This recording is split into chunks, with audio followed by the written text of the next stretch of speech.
Hello, and welcome to Pique My Interest, a podcast dedicated to creativity. My name is Scoop Ducker, and I am an artist and your host. PMI is an exploration in meeting some incredible artists, learning about their craft, and exploring what makes them create. I am so excited to take PMI to the Bay. Such a plethora of art, and absolutely will be back to explore more. But for now, I bring a craft that is tasty for your eyes and your appetite. Jasmine de Lung is a world-class fine art cake maker and the creator and driving force for the elegant cake bakery Jasmine Ray Cakes. From her background in cognitive science, she takes her experiences in education to the kitchen turned studio. Here is where I was introduced to her organizational skills and what she refers to as her human touch that sets her up for a successful business. Jasmine informs us that sometimes you gotta brush off the negative to be open to the positive. It is such a collaborative art form because her clients are also her partners, working with each other to create the most meaningful cake. She believes that she found success in being able to say no to other projects, and that she was able to fully immerse herself in her expressive baking and unique cake decorating. Each cake is different, handmade, no stencils, no guides, just pure creativity from Jasmine. She encourages artists to be open to the unpredictable. This episode was recorded on April 18th in San Francisco, with all the beautiful honks and siren the city has to offer. Please, I hope you look up their work and your interest is piqued. I hope you're having a grand day and enjoy this week's episode I've titled Drooping Lily.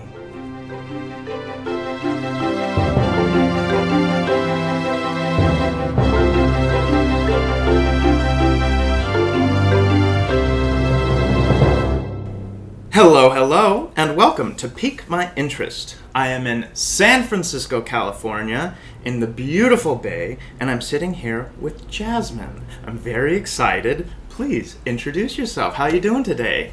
My name is Jasmine, and I am doing well. Thank you. Yeah. Please, tell us, what is your craft?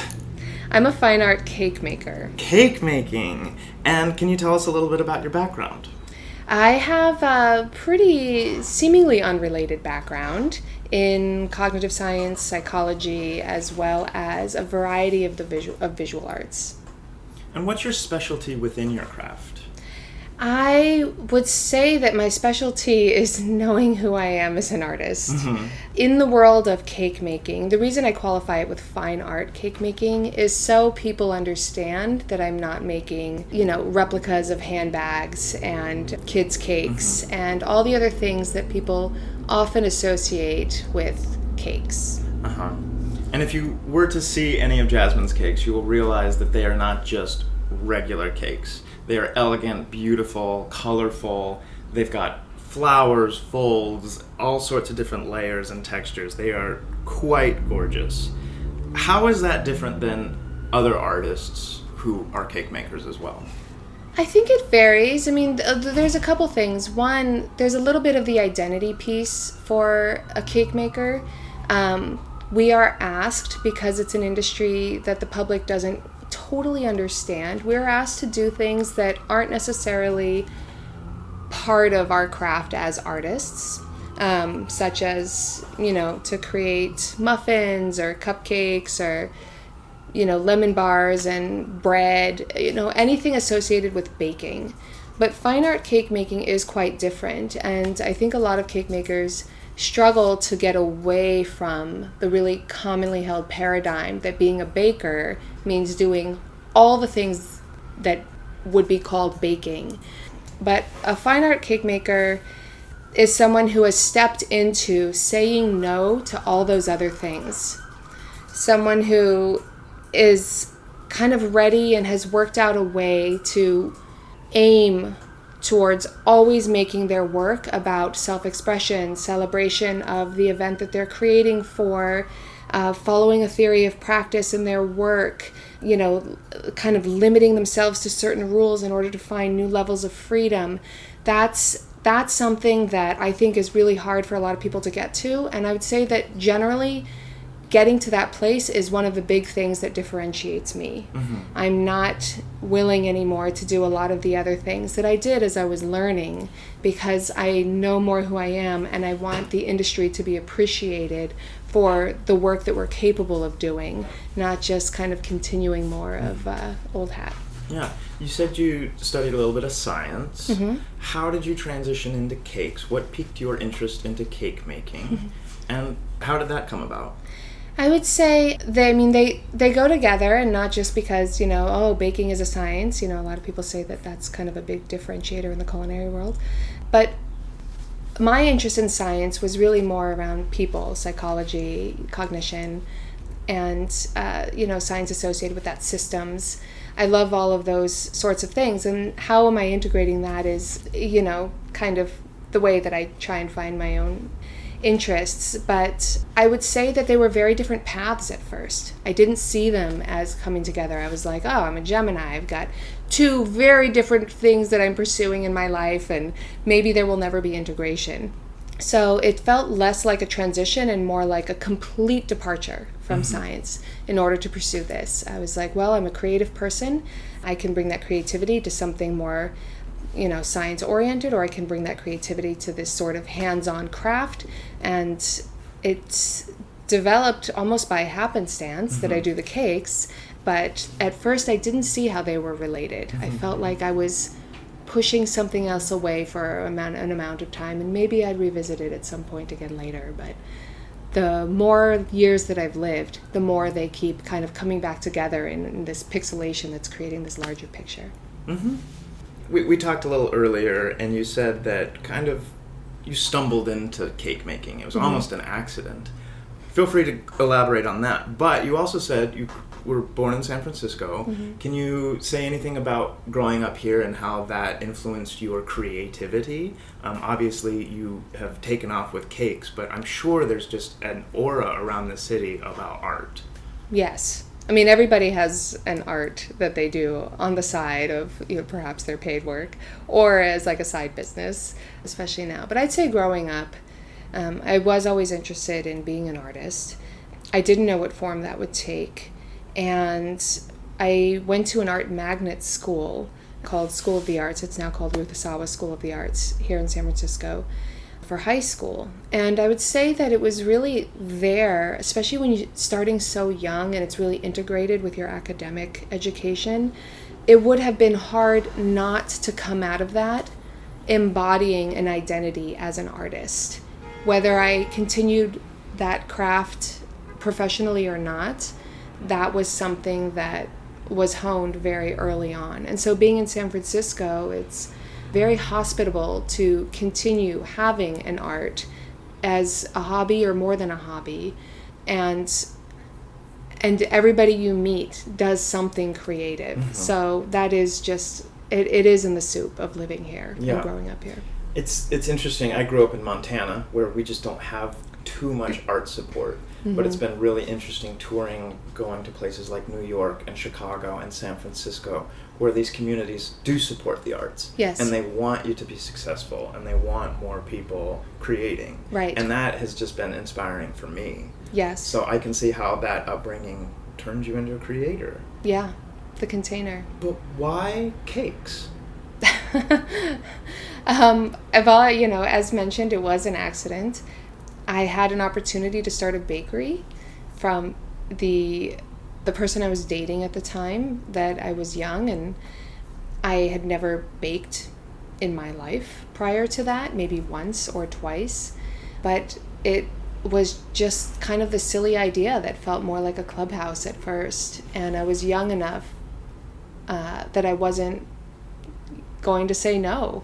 And then I would say over time, after the business became really grueling and I was in my early 20s and learning about, what small business really requires for the first time ever, it took a few years, but I realized, no, if I'm going to make this work, I need to do something here that feels good for me. And I went from making cookies and muffins for local cafes to only making cakes. And I was young and stupid enough to think that that was going to be a viable business at the time. and it wasn't. And if I had like been able to process my books appropriately and I wasn't in the muck of, the day-to-day all the time, I would have seen how completely it was just total folly to think that I was going to suddenly turn a business that was actually earning me a reasonable living to only doing cakes. And so, being young, that just kind of helped propel me into making a stupid decision that turned out really beautiful. Everybody has their own little journey. Yeah. I would say from that beginning steps to what you're doing now, which I learned recently that your cakes start at 3,000 and they just go up with your elegant artwork. To me, that sounds successful. What is success in your craft to you? Are you successful, and what got you succeeding in your craft? That's a really big question. I would say that I am successful because there's something that I'm doing that is appealing to a lot of people in a way that brings them some sense of fulfillment or pleasure that feels meaningful. And I totally just made that up on the spot as I was thinking it through, So that's not like a thing that I hold in my mind, but maybe I will now. And, there's financial health, which is its own thing, starting at 3,000, going up from there, making cakes in the 5 figures. That's one measure of success. But, doing that consistently and not feeling worn out and tired, I think, should go along with the definition. And so that's something that continues. I teach. I think that's a huge part of success, that people want to learn from me. That's more important to me than many other measures that I think are more common in society. The fact that I can do this and still be a mother in a way that is in alignment with my values as a mother, I think is really important. Being able to offer it. I can charge somebody $10,000 for a cake one week and at the same time participate in my kid's bake sale at school, and kick some ass too. Yeah. And I don't want to say anything about like who I am or, check out my Instagram or like, look me up on this fancy publication or whatever. But it feels really good to be able to just very easily offer that to my community. That's fantastic. I'm glad that that's your basis. And unfortunately, we do have that financial aspect that we all have to deal with. Yes. And whatnot. So yes. That's fantastic that you've learned to value yourself as well. We talked a little bit earlier on our coffee discussion about learning how to value yourself and learning how to give yourself a worth. So congratulations on that. Thank you. Now let's get into it. How do you start your creation process? I took a little tour of your studio, which is the kitchen, and it is completely organized. It's funny, while I go to different studios, either it's extremely organized and everything's in its perfect spot and that's how you know you're ready to start, or there's the people who are just like, there's just paint, there's different yarn, there's all things everywhere. Tell us, what drives you to be organized? That's developed. Mm-hmm. I would say that if you came to me 10 years ago, it would be a very different look. I mean, for one thing, I'm in a very regulated field, unlike most artists. I mean, artists are in a somewhat regulated field, but when you're putting things in people's mouths, there are larger bodies that have to certify you. And so, having a certain standard of cleanliness is obviously important, but the organized part is also because I have learned over the years that that is an essential key to feeling more free in doing my work. When I was not as organized, which was for most of the time, I've been doing this for 18 years, most of those years I would say I was not as organized and things felt a little more chaotic. I had a team pretty early on, so they would, make sure that the kitchen was in good, hygienic levels. But as far as like my actual workspace, I was more messy and couldn't be bothered as much. But now it's really, really important to me, and especially sometimes, working at my home studio, being organized and like cleaning up as I go. It's something I want to instill as a parent. It's a good practice because it means that in the drop of a hat, if I have to leave, I don't have everything out, potentially drawing ants or whatever. And I have something to come back to that is like, okay, I'm back into the soup. So for me, it feels like an important part of supporting the creative process. If it wasn't clean or kind of set up in a way where I could find things, I would spend more time offloading creative energy instead of focusing it. And I don't want that leakage. I want to be able to keep it for my work. Yeah. I also asked you earlier, we talked about cake makers nowadays as mostly replication. Somebody will see something, then they'll ask a baker, can you just make this for me? And that is something you do not do. No. Every cake you make is original, made from scratch, decorated by you. How do you do that? Well, where do you get the ideas? The ideas come for me, they come from looking for differentials. Anytime, and this is the definition for life, this is where the science background supports my theory of practice. Life is created by two different things coming together, and then a third thing is formed that's different than A or B. So in my work, when I'm trying to create a new texture, when I'm thinking about how is this piece that's relieved off, it's going to start to succumb to gravity in some ways, it's going to succumb to the humidity in some ways. So looking for the differentials and then getting those two things to form a relationship, something new is formed. So I don't actually have to think up what is that third thing going to be. I just need to create the conditions for that third thing to be birthed. So that's, for me, kind of the juicy part of doing the work. That's the creative piece. When I design a cake for a client, I'm not saying, here's the result of what you're going to get. I'm saying, here's the process I'm going to go through to get you a result. And I'll give them as rough a sketch as I can so they know basically it's not going to look like a blob. Although, actually, I've heard blob cakes are trendy. Or that it's not going to look like, whatever. I can give some sense of, what direction we're going in. But I describe more the techniques I'm going to use, the colors I'm going to use, the feeling I'm going for. And then it's on me, with all the experience I have at this point, to create the conditions, to find the right differentials so that those things can be formed.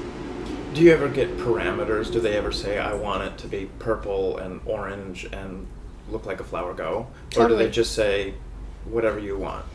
I get across the gamut. Some people who maybe have secret aspirations of being a cake maker and wish they could make it for themselves, all the way to people who, are like, you're the artist, I have no idea, I trust you, I've seen your work, go, So you get everything in between. Yeah. And, for the people who are more fastidious or want to manage more of the process, or maybe I should say participate more in the process, I think inviting them in and, what's important to them about that. Like, what are they responding to? Finding out what's important. Yeah. And that's where the psychology masters comes in, because then I find that can be, like my clients, they're my partners in this process. And so just as, we have our two differences, we come together and create something, third other. So I want that relationship to feel alive. I don't want to push them away or tell them, like, I'm the expert. No, not you.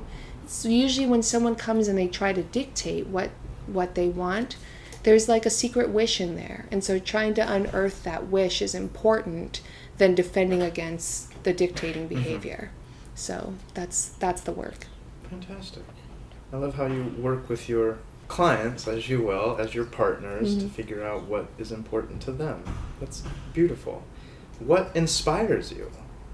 What inspires me? Yeah. Well, I mean, I guess anything alive or showing that it was once alive and is dying, like these flowers right here in the studio we're in. My best friend has lent us her studio today, and I'm looking at this vase of flowers, and there's just this one perfect lily, and then there's this one that is just sagging and looking down at the table and drooping all over itself, and so I'm inspired just watching this, because both of those are in different stages of their life, and I think that's really incredible and beautiful. I love textures. I mean, there are so many things, but when something doesn't look like it was created in mass production and exactly the same every time.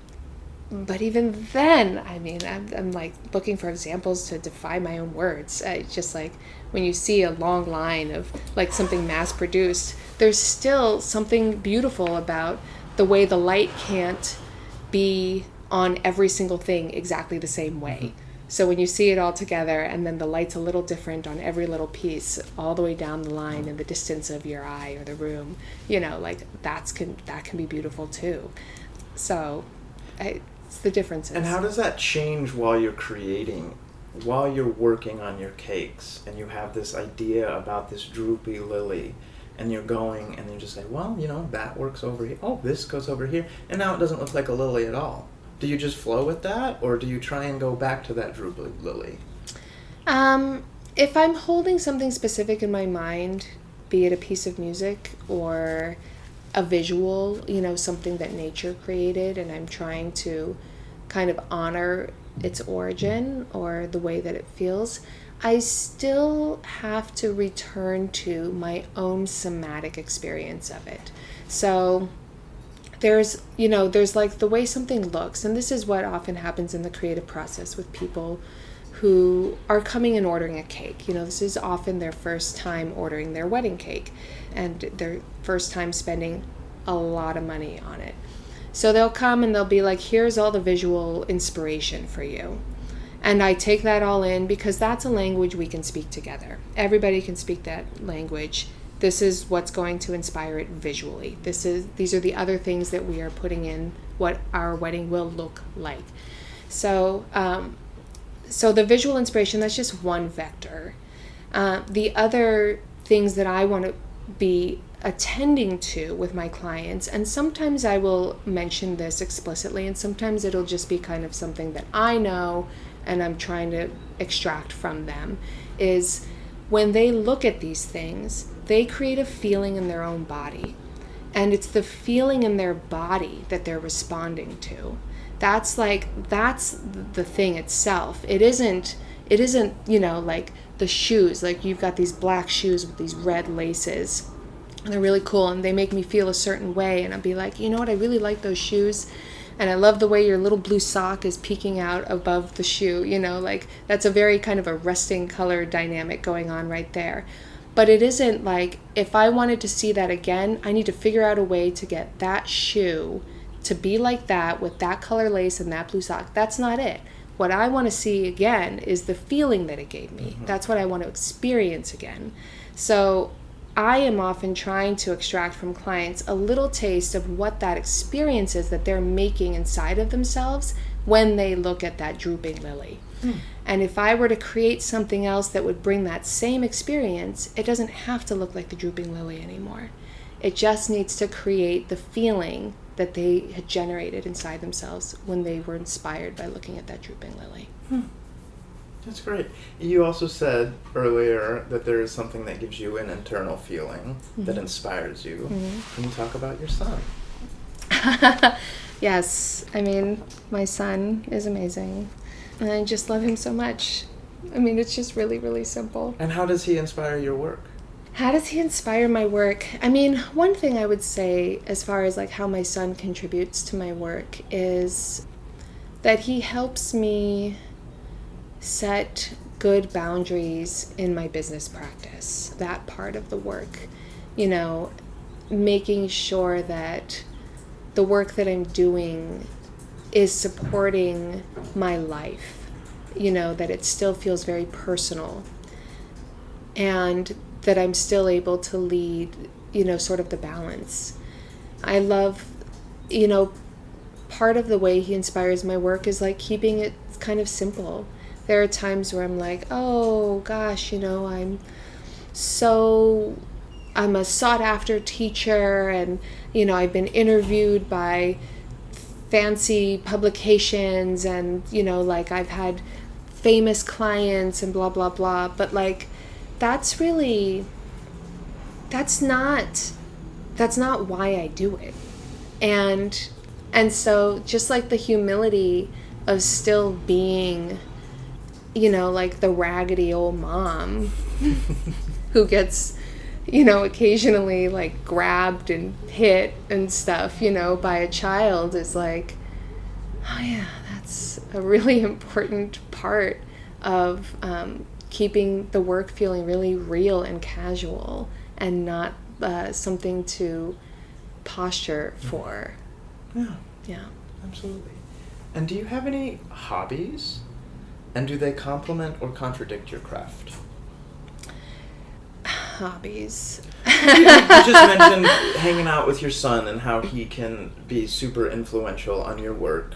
Yes. Do you have anything else? Do you like to go outside or go for a walk? Do you play video games? Hobbies are, it's funny because my career is kind of like this really overblown hobby Extreme in some hobby. ways. Yeah. So it's funny to ask about like other things that I do. There are a lot of other things that I do. It's funny. My best friend is a wedding stationer, and we've talked about like, oh, what if I were to do that too? Because I'm so inspired by what she does, and it makes me want to do that also. And I have, in my own home, in what I call the secret passage area, I have like all this really organized flat shelves of papers and different sorts of things like that, and tape, and just kind of creating. It's like you just can't quit. Like that just happens. If you have to wrap a birthday present for a 7-year-old's birthday party, like going to my well organized like container that has like by color coding all of the different ribbons, with all these different types of fabrics and stuff, and like wrapping it really beautifully, like in a way that's kind of part of the hobby. But I don't see it as that separate. Like it's still all very the same. When we go on walks, we pick flowers and then we press them in books, and then like I have all these pressed flowers at home, and we make night lights, my son and I, and we have a little store on Etsy. Like that's kind of a hobby. Mm-hmm. I used to be a reader. Now I would say I just, when you have a small business, you're more just like in the constant thought process of like, what can I do next, and etc. And so like hobbies, instead of having, like, I feel like they're often kind of the solution to not feeling creativity in your day-to-day. But when you feel like your day-to-day is always alive with the creativity, everything can start to feel, I guess, a little bit like a hobby, but also not that different thing. It's still part of the same work. Yeah. It all adds to the business. Would you recommend an aspiring baker to go to school or take classes to build on their craft? Or would you recommend to just do it on their own? Well, that's a great question. In this industry, there is no certifying body for being a cake maker specifically. There's culinary school, which cannot teach you anything that you would need to know to be a fine art cake maker.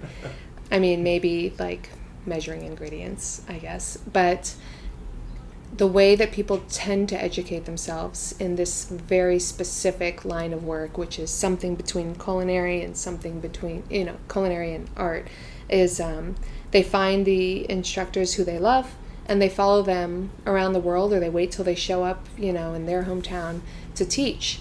And so it's sort of this like guerrilla amassing of education in that way. And yes, I highly recommend doing that, exposing yourself to other people's way of doing things, being really discerning, because you aren't showing up and being like, hey, cake maker school.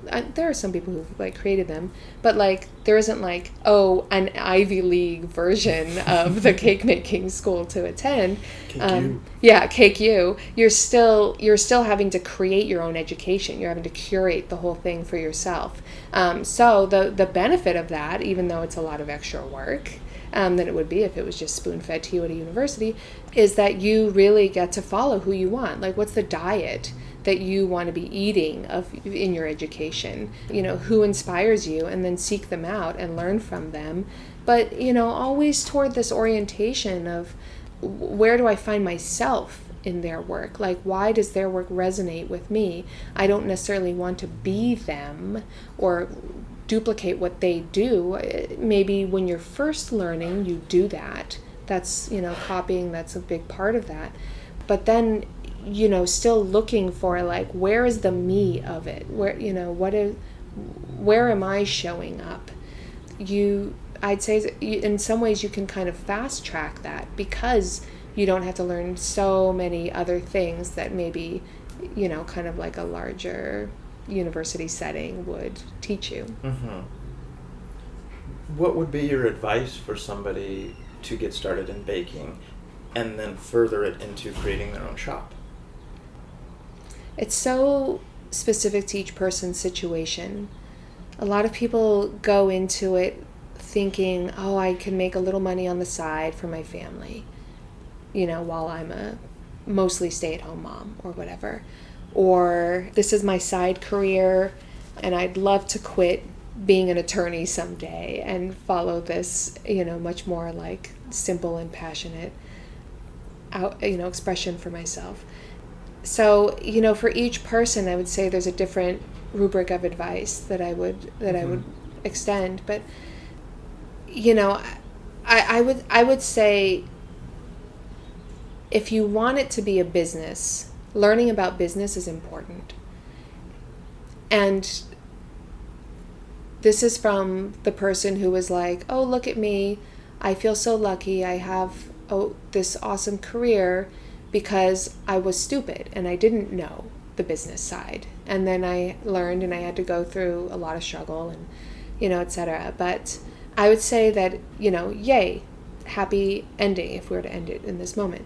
But I would say that that's really the hard way to do it. I may have been lucky, but I don't think that gives you the confidence until many, many, many years later. So I would say expect to invest in the time it will take to learn all of these things as much as anybody else would. Just because you don't have to go to get a 4-year education and put out $120,000 for this education to do it, and you can just start it at home with a rolling pin and an oven, that doesn't mean that it will continue to always be easy. It is just as rigorous a field as many, many other things people do professionally. Investing the time to practice, Yes. to build the confidence. Yes. I love that. Mm-hmm. Practice for the confidence. Yes, there we go. We're bridging your past and your future podcasts right now. How do you handle criticism? I don't know if you've had much criticism. Your cakes are beautiful. Has anybody ever come to you and say, I don't get it? Yeah. I would say that there was a time when, doing more aged textures was a little unusual, and quite unusual. And people would, be like, well, that looks like a beautiful art piece, because nobody wants to criticize you directly to your face unless they're mad at you. But, they could recognize that it should be in a museum, they might say, but I wouldn't want to eat it because it was like unappealing to eat. I'd say like that's kind of, not an uncommon realm of criticism. Other criticism may come from being new and making mistakes, and obviously being criticized for your mistakes. Definitely had a lot of that. Do you take it in and accept it and try and work on it? Or do you just try and brush it off and say they have their own opinion? Yes, both. A little both. Yeah, I mean, you have to brush off enough that you can continue moving forward. And you have to integrate it enough so you can move forward with value. Obviously, every criticism is an opportunity to learn. Some of my biggest criticism at this point is more like about being expensive. But even then, that's still not a criticism. There's reverence in that as well. So I'd say seeing the opportunity. What's the high side? Like if there's someone's criticizing me, it's because they had an expectation, and what is that? What expectation do they have that wasn't met in some way or another? Whether they're a client or just an observer. As an observer, I expect a cake to look delicious and me want to put my finger in it and lick my finger. That's an expectation that a lot of people can hold. So if I want to say, no, there are other types of cakes too that aren't necessarily just about, looking lickable, but that are, an art form in a different way and then also happen to be delicious, that's something that I get to define and contribute to the world of cakes. Yeah. I haven't even thought about the idea of actually eating your cakes. I would hate to put a knife to one of your creations. Tell everyone that is not my problem. Are there any misconceptions about your craft? Yes. Yeah. Elaborate. We were talking earlier about some competition shows. Yes. Yeah, I mean, misconceptions, I want to hold that in place, but I also want to talk about that. I think television has done a lot to elevate cakes, romanticize the field, draw a lot of people to it. It also, I believe, has served to kind of keep us silly, and not necessarily in a way that benefits the industry. Having it be competitive instead of collaborative as kind of the underscore of many of these types of shows, showing where it's dramatic, where things get all messed up, instead of like the incredible amount of craftsmanship that goes into it and like spending the time with it, the full thought process. There aren't a lot of cake makers on TV who are actually representing cake makers like me. And so that whole sector of the industry is being missed in the eyes of the masses. So it really isn't until, you're getting married in your life that you would have a conversation with a cake maker, perhaps, like me. Not that there are, not that there's like a ton of us, but so, yeah, there are generally misconceptions that are perpetuated by TV shows that I think are kind of silly. And there's so many of them now. There's so many of them, too. I mean, like, it's fun. It's candy. But it's not... I haven't seen any cake shows that I'm like, that looks nutritious for my mind and reverent for the people making it. I haven't seen that in TV yet. So I want that for my industry. I want that for my colleagues around the world. So, kind of messing with those misconceptions is important. It's key. Social media can do some of that. Yeah, it's unbelievable to think about the amount of cake shows and the way they go about it and the competition versus the collaboration, like you said. Mm-hmm. And what we had mentioned before about the replication, a lot of these shows is here's a bag, replicate it. Mm-hmm. Here's a flower, replicate it. Does it look like this? Mm-hmm. Or if there's shows that it doesn't look like that and they make fun of that. Right. It's unbelievable to think about the technology that we have nowadays and how that's where we're going, and we're stepping away from the art form. Frustrating, but it also leads me into my next question. What's next for the world of baking? We have this innate ability to research these bakers, that research these artists that we can inspire us, but we're also losing touch with a little bit of our humanity, in my personal opinion. But what's next? How is technology influencing baking in the future? Technology is in like AI. Oh, whatever. However. I mean, baking continues to be perceived as like a slow food craft or slow craft. So, kind of the counterculture of advancing technologies are the ones who keep it alive. And, we have these traditions that are important to us around using cake to celebrate and generally eating baked goods. Being a cake maker is different than a baker, specifically. So I really can't speak as much to the field of baking overall. But for being a cake maker, a lot of people are utilizing technology in a variety of ways. You see people like using those Cricut machines and creating stencils and putting that on a cake, or being able to like 3D print things that can be used to adorn a cake, or there's more base engineering stuff that happens inside of cakes that look like they defy gravity. So there's a lot of stuff kind of in that realm. I think one thing that might happen with AI is that it's going to be able to generate imagery that hopefully will inspire us for the better. I don't know if I can speak too much for kind of how that's going to advance. There are going to be some people who are in this kind of historically slow craft industry, but have sort of that like fast moving, innovative, technology based approach. And I'm really curious what they would do. I would say that I am more interested in moving at the speed of life. And that's why the natural process is really important, because that's the speed at which the earth creates, slabs that you might find on the side of a mountain, or, it's what creates plants and flowers, which we think are so beautiful.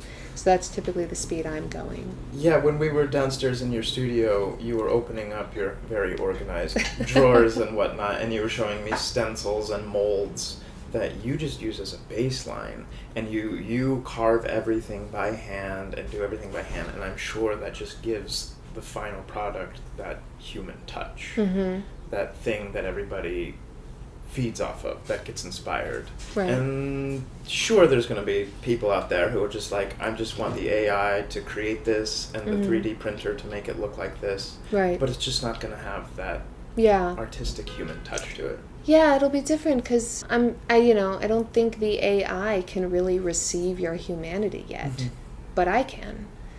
And so when I create something for you versus what an AI, product, I don't even know what to call it at this point, would design for you is just going to be very, very different. Like, who do you want to resonate with you? And what's next for you personally? Where's Jasmine Ray Cakes going? I've been really steeped in that recently, actually.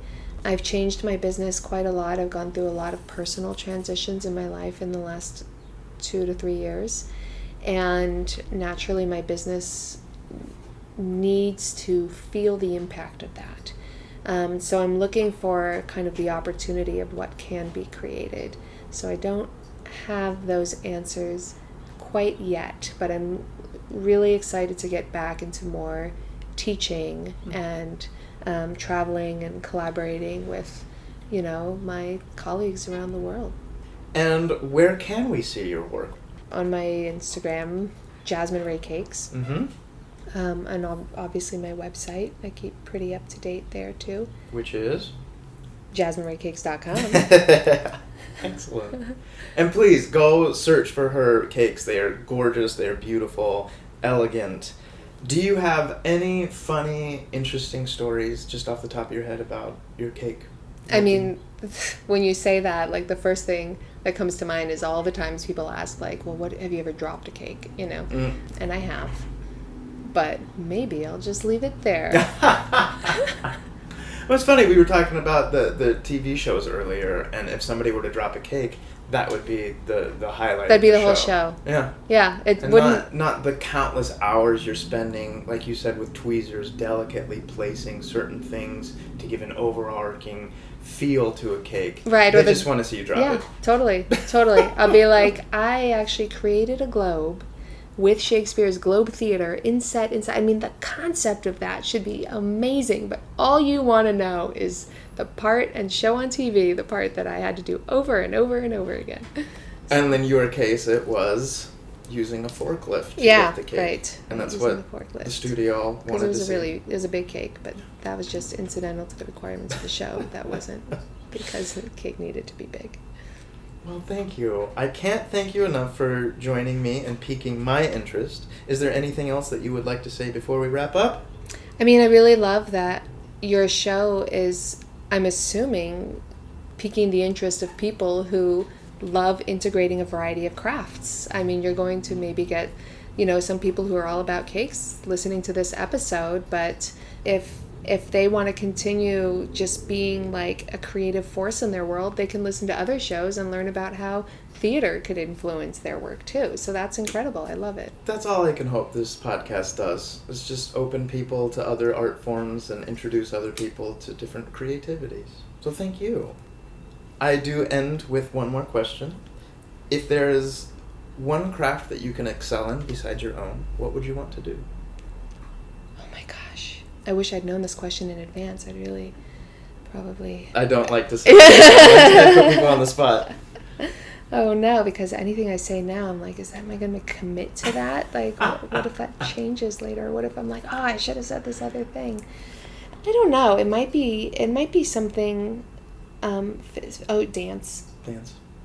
Yeah. Dance. Yeah. Maybe you can do a piece one day about your cake making. Yeah. Like a dance. Do a dance. Or you could collaborate with a dancer. Yeah. I bet if you showed one of your cakes to a choreographer, they would have a field day.